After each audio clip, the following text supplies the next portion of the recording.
नमस्कार, आप देख रहे हैं भारत 24x7 पर दिन भर की 25 बड़ी खबरें। BrahMos air launch version missile का सफल परीक्षण 1500 किलोमीटर से भी अधिक दूरी से दुश्मनों को बनाएगी निशाना। अल अलही अस्पताल हमले में मौतों को पीएम ने बताया गंभीर मामला, कहा इसकी जिम्मेदारी तय होनी चाहिए। त्योहारी सीजन में रेलवे चलाएगा 34 स्पेशल ट्रेनें, यात्रियों की सहूलियत के लिए लिया गया फैसला। राष्ट्रपति मुर्मू के पैतृक जिले के लिए पहली यात्री ट्रेन की मंजूरी। रेल मंत्रालय ने कहा कि राष्ट्रपति द्रौपदी मुर्मू के पैतृक स्थान रायरंगपुर और मयूरभंज जिले के बादाम पहाड़ को अब मेल या एक्सप्रेस ट्रेन मिलेगी। इन 6 फसलों से होगा करोड़ों किसानों का बड़ा फायदा, जिनमें गेहूं, जौ, चना, मसूर, सरसों और सनफ्लावर आदि सम्मिलित हैं। सरकार ने दिवाली से पहले केंद्रीय कर्मचारियों और पेंशनर्स को बड़ा तोहफा दिया है। केंद्रीय मंत्रालय ने उनके महंगाई भत्ते यानी डीए में 4% बढ़ोतरी को मंजूरी दे दी है। बढ़े हुए भत्ते के बाद कर्मचारियों का डीए 42 से बढ़कर 46% हो गया है। मणिपुर के कार्यवाहक मुख्य न्यायाधीश समेत हाईकोर्ट के 16 जजों का तबादला, जबकि जस्टिस मुरलीधरन का आवेदन अस्वीकार किया गया। आज महाराष्ट्र में 511 कौशल विकास केंद्रों का उद्घाटन करेंगे पीएम मोदी। ग्रामीण युवाओं को होगा बहुत बड़ा फायदा। हमें मारने के लिए ईरान सब कुछ कर सकता है, भारत में इजराइल मिशन के उप प्रमुख ने दिया बहुत बड़ा बयान। मद्रास उच्च न्यायालय की मदुराई पीठ ने 22 अक्टूबर को मदुराई, रामनाथपुरम और शिवगंगा जिलों में आरएसएस को पंथ संचालन की अनुमति देने से इनकार कर दिया। गाजा वेस्ट बैंक के लिए मानवीय सहायता का ऐलान, अमेरिका देगा $1 मिलियन की राहत राशि। हमास पर शिकंजा कसने के लिए अमेरिका का बड़ा कदम, 10 सदस्यों के समूह और वित्तीय नेटवर्क पर लगाया प्रतिबंध। गाजा में मानवीय मदद के प्रवेश के लिए मिस्र तैयार, बाइडेन बोले शुक्रवार को सामग्री पहुंचने की उम्मीद।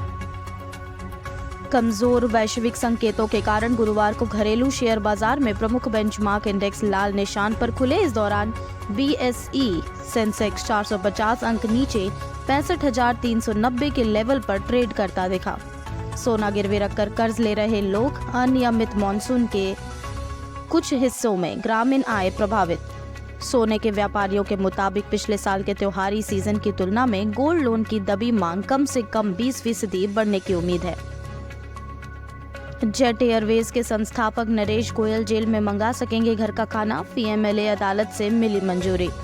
धन शोधन रोकथाम अधिनियम से जुड़े मामलों के विशेष न्यायाधीश एमजी देशपांडे ने गोयल की याचिका पर सुनवाई करते हुए उन्हें गिरफ्तारी की अवधि के दौरान दैनिक आधार पर घर का खाना खाने की मंजूरी दे दी है।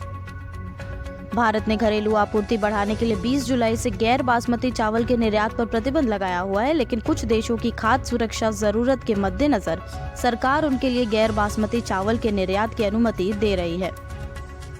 फिनोलेक्स केस में एनसीएलटी पर सख्त, सुप्रीम कोर्ट न्यायिक व तकनीकी सदस्य को भेजा नोटिस। खाद्य विभाग ने कहा कि दुनिया के सबसे बड़े चीनी निर्यातक भारत के चीनी के अनियंत्रित निर्यात को रोकने और उचित मूल्य पर घरेलू खपत के लिए चीनी की पर्याप्त उपलब्धता सुनिश्चित करने के उद्देश्य से पिछले साल 31 अक्टूबर 2023 तक उक्त कमोडिटी को प्रतिबद्ध श्रेणी में रखा गया। लाभार्थी को जोड़े बिना बैंक खाते में भेज सकेंगे 5 लाख रुपए तक, जल्द ही शुरू होगी इसकी सुविधा। भारतीय शहरों में ट्रैफिक जाम को रोकने में मदद करेगा गूगल एआई, यातायात हो जाएगा सुगम। नवरात्र में 15% अधिक बिकेंगी गाड़ियां, एसयूवी का 80% होगा हिस्सा, वाहनों की बुकिंग में इजाफा। भारत ने पहला स्वदेशी चार्जिंग मानक किया विकसित, 2 व्हीलर 3 व्हीलर ईवी में होगा इस्तेमाल। न्यूजीलैंड ने अफगानिस्तान को 149 रन से हराया, अंक तालिका में शीर्ष पर पहुंचा। दरअसल विश्व कप के 16वें मैच में न्यूजीलैंड ने अफगानिस्तान को 149 रन से हरा दिया है और इसके साथ ही अफगान टीम अंक तालिका में शीर्ष पर पहुंच गई है। कर्नाटक सरकार के हर विभाग में खिलाड़ियों को नौकरी, मुख्यमंत्री सिद्धारमैया ने किया बड़ा ऐलान। वर्तमान में पुलिस और वन विभाग में खिलाड़ियों को 3% आरक्षण दिया जा रहा है और अन्य सरकारी विभागों में रोजगार के लिए 2% कोटा देने की सकारात्मक समीक्षा की जाएगी। खबरों का सिलसिला यहीं समाप्त होता है। देश दुनिया की खबरें देखने के लिए कल फिर हाजिर होंगे। तब तक देखते रहिए भारत 24/7।